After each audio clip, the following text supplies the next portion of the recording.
My nerdy little millennial heart. I almost forgot pockets. This is the like creative high. Oh, hi. Welcome to Sewing Room Studios. I am Jo, and this week I am tackling one of my, hey, do this project soon, please, projects, where I've had this dress sitting around for years and I've altered it before, but then retired it from my wardrobe when I realized, like, I don't love wearing prints that have clearly taken from Native American designs without any like acknowledgement of that. I feel out of my depth talking about this, and like I don't know shit about shit. So feel free to correct and we can like have a discussion about these kinds of patterns. I think they're beautiful. I don't feel like they're mine to wear. I got a weird history with Native American culture because I did grow up thinking that I was, as I feel like every white kid did. Maybe that's a Northeastern thing, I don't know. But we went to powwows. Everything was done respectfully, you know. I was just bearing witness to things, and I remember buying a handcrafted panpipe from a woman, but here's part of the problem, right? I can't even tell you what tribe the powwow was put on by. Anyways, if you saw the original video where I added some fabric to the bottom, I think I rescued a duck in that video, but it was always really comfy. It was easy to throw on. It didn't have any like restrictiveness to it. It's not super poofy. It has kind of cleaner lines without being very huggy and fitted. I wanted to duplicate this pattern. I don't remember what brand it was, but certainly some kind of like Forever 21-ish thing that I found at a thrift store, which is another factor in me thinking it was not best practices used for coming up with that design. Oh, when I was doing a little digging just to like learn a bit more about the origins of the patterns and like maybe what some of the shapes mean, one of the things with the Google AI overview I was given when looking up like what could this pattern mean, which I believe the search term was Navajo fabric patterns, and then meaning or something like that. There's ways to do a search by saying like no AI, or I think if you put a swear in it, it won't give you the AI overview. So I do try to utilize that, but I forget if I'm just like typing something in really quick. Anyway, the response it gave me is that they like to use diamond patterns because of the four corners, which is a reference to the four corners of the very square states. It's Colorado, Utah, New Mexico, Arizona. I have a map right here. Let me check. As a New Englander, I'm very proud of myself for that. That is where the four corners are. But the Navajo people have certainly been around longer than those state lines have been established. So I was like, that can't be right. So I did a little more digging, and I guess there's 4 mountains that enclosed the Navajo region. And I thought that was really interesting. So don't just use the Google AI overview response for things, because I've been building trivia games for like 2 years now, and it's like 80% of the time it's probably right, but especially if I'm asking a room full of people, like I got to do more homework than that. So that's why I basically ignore it entirely and then move on to whatever else, or I just try to get it to not even come up in the first place. Anyway, we're already so far off the rails. So as you can see, I had already picked apart all of the pieces of this original dress. Just so much seam ripping. I spent so much time seam ripping. It was over 100. So yeah, yesterday was not my favorite. Also like 95+% humidity. I don't think people understand just how wet the Northeast is in the summer. It's a bad time. Would not recommend. Let's see. Cookie container / sewing kit. Do you hear that? Okay. Anyway, back to the project. I did a deeply unhinged thing, which was use my iron. I waited to do that till this morning, where it's a couple degrees cooler and humidity's a little lower. Fans blasting, dehumidifier blasting. We do finally have an air conditioner in our bedroom, so there's some reprieve, because last summer I was literally sleeping with ice packs and it still wasn't really helping because there was so much scrunching, not just from the elastic, but like some additional stuff going on, which I'll get into in the reconstruction of this dress. It's also like very floppy material, so it needed to get pressed out. I got it looking real nice because everything is so floppy. I did mark like which pattern piece each chunk was, and then how many of each to cut out. I would think I would remember, but I don't know. If I try to use this in a couple years, I still want to be able to do it without watching this whole video back. I do have to do that pretty often, actually, is go back and reference my own stuff, because my note taking is not great, like, with the pattern. You know what I mean? I should right away, now that I've done all this configuring, make Swedish tracing paper pattern pieces. I also just have like artist tracing paper that is very helpful. In some capacity, I should make proper pattern pieces off of this dress. I wanted to do a potentially wearable mock-up, as long as things didn't go too haywire in the construction process. This is a probably wearable outfit. Though if I wanted it to actually be a wearable mock-up, I should have finished the seams as I went, but I also was doing adjustments and stuff as I went along, so I didn't want to waste dealing with my serger for this, and then having to unpick serger seams is hell. So anyways, I have a ton of this blue cotton material that I was gifted by my fairy god Cheryl. So I use that for my mock-up, just traced everything out. I do think in the future iteration, I would like to add a little bit more seam allowance to everything so that I can serge as I go. I would really like to do that, but the seam allowance on the original dress was so narrow, and I just copied it like verbatim onto the blue fabric, and I do want to make those little tweaks, just little tweaks, nothing crazy. I will say, normally I'm more efficient about cutting things out. Normally I start with the biggest pattern piece first, which is the skirt panels, and then fit the smaller bits amongst that, and that's not how I tackled this at all. I get scrap bins for days, so it's gonna be fine. If it's big enough to even cut like a lining for a keychain bag out, like, I keep those scraps. Although I don't plan on doing big inventory pushes anytime soon, with the exception of Cat Cafe products. How many weeks have I been saying I'm gonna do a restock of saddlebags down there? I am actually going to drop these off soon, but I made some of these. So these are like specific specialty items. They don't sell super fast or anything down there. I also don't have to stand there for 8 hours and set up a tent and everything to sell them. I very much appreciate them letting me sell my stuff there, because I am a chronic sick kid, and I'm coming to better terms with that, and it's hard to do events. And also, we had 13 or 14 Saturdays in a row where it rained, plus many other factors. Another can of worms we will not be opening right now. If you want some rants about where I'm at with my business, I have some lengthy rambles on my Patreon. Thankfully, some of y'all are willing to watch those and jump into conversation with me about it. So thank you for anybody that sticks through those. Oh, I am regretting turning the fan on. Why the furnace is running right now, I don't know. I assume there's hot water being run somewhere else in the house. So constructing this, honestly, like, I let myself noodle a little bit with how to figure out this like triangle section in the front. I think there's a couple ways to tackle it. I don't know that I loved my first approach with it. Something about that little cutout, it's not too revealing or anything. It just adds some like visual interest to an otherwise like plain style dress. I think it's very fun, and I haven't seen that type of style line, if we'll call it that, before thrifting this dress. It was like the main thing that spoke to me, other than it's a cool toned pink, so I went for it. This is basically a princess seam. I mean, not basically, it is a princess seam bodice. Does this count as a sundress? I don't know what a sundress is like from a technical standpoint. Like, what makes a sundress a sundress? Explain to me, please. I do not think it's milkmaid dresses. I think that's a different category of dress. I'm not saying it's not a summer dress, but I don't think that's a sundress. I digress.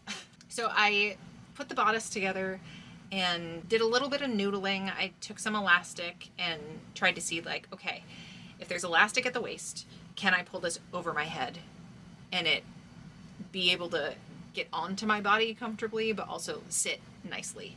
And I think I'm gonna, again, add a little bit of seam allowance and give it like a little more wiggle room. Getting it on, it's fine, but like, I don't want to accidentally tear one of these taking it on or off, and I'd like to get as much wear out of them as possible, so not fighting for my life to crawl through the tube as I'm putting it on would be a good idea, I think. The elastic was sitting a little high, and I had considered, okay, I can extend the bodice a little bit. That was my first thought, but then I thought, what if we take a different approach with elasticating this and again, add a little bit more visual interest. Sometimes the really thin, like 1/4 inch elastic band like I was using can cut in a little bit, and we don't want that for our summer dresses, do we? I attached the skirt.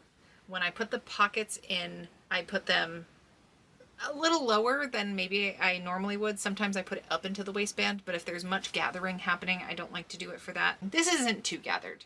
I would call what I did at the top here easing.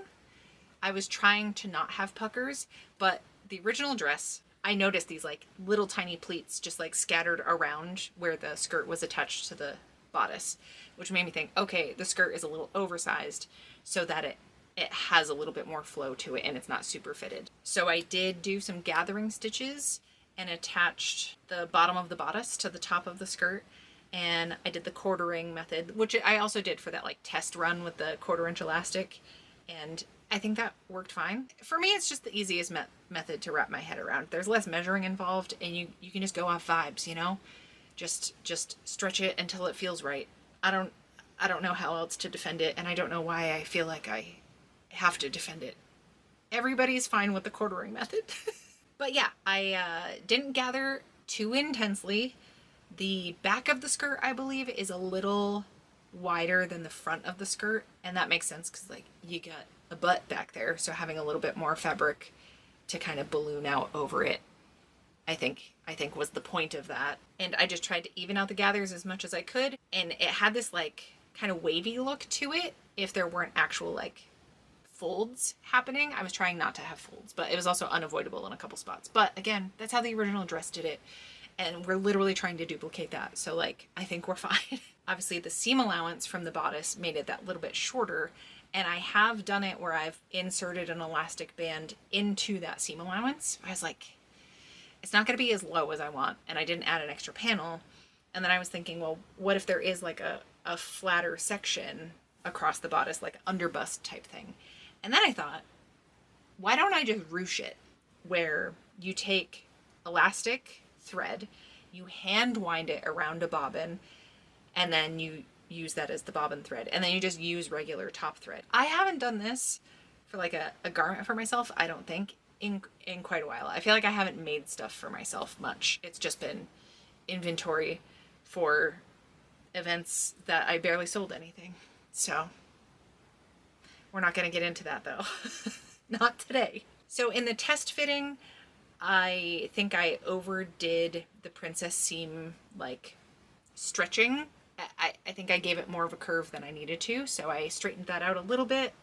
Again, we're not going for like a va-va-voom type outfit. I think the cuts on this dress are like complementary without being hyper focused like just on the boobs. I feel like some dresses it's just like, look here, look up here.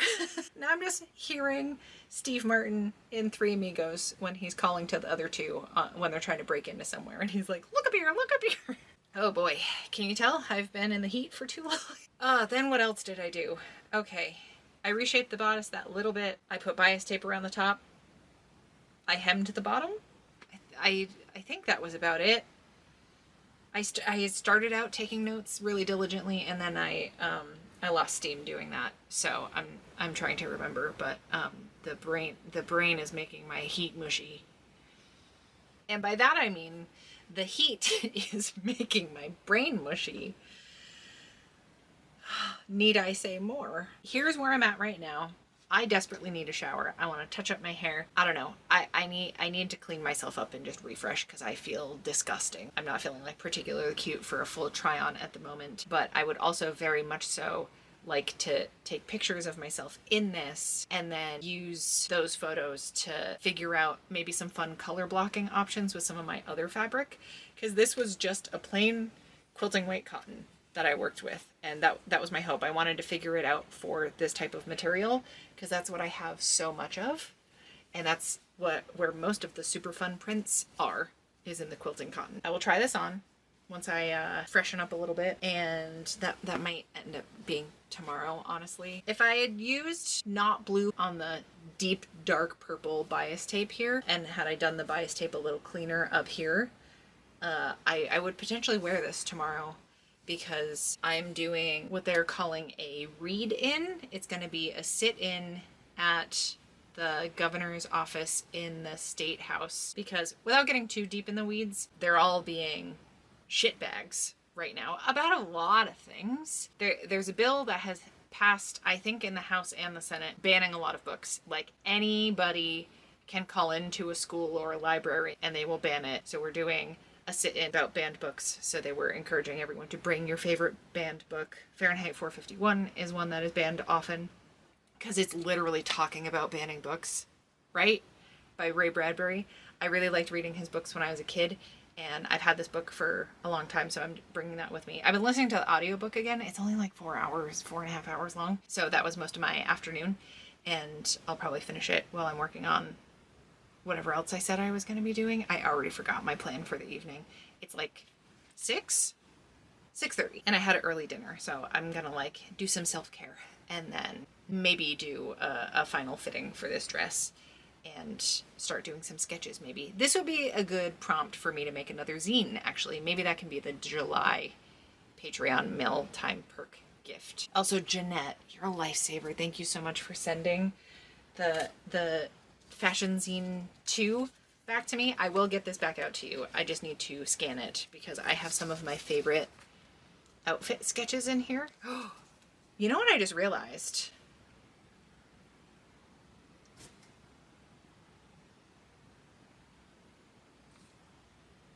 What a fortuitous thing to open. Purple and blue dress, right?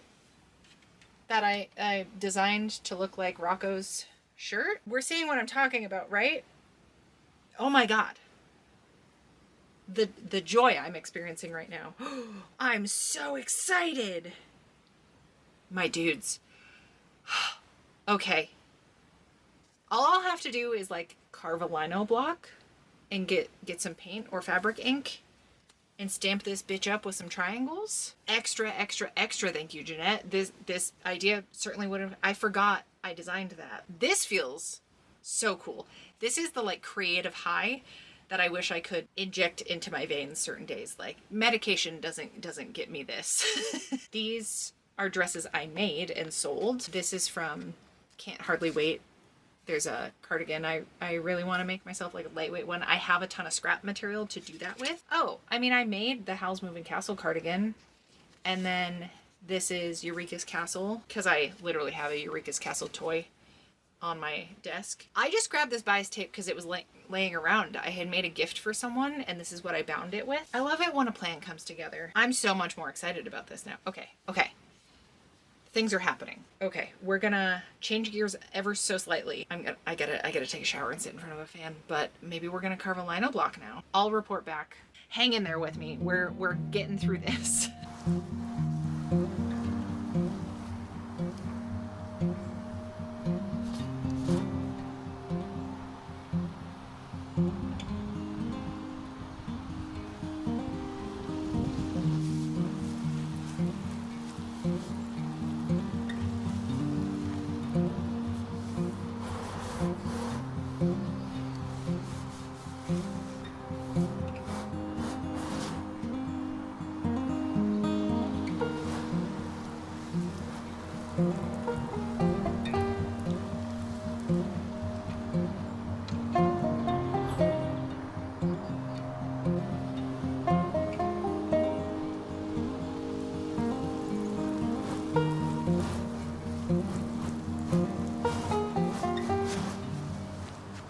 Okay, hi. Thank you for joining me for the reveal.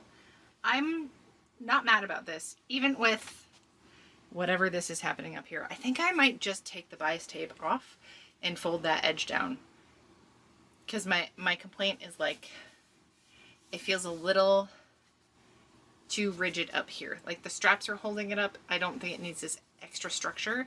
I think it was mostly to give it this design line, but honestly, like, it was holding up all right with just the two bits.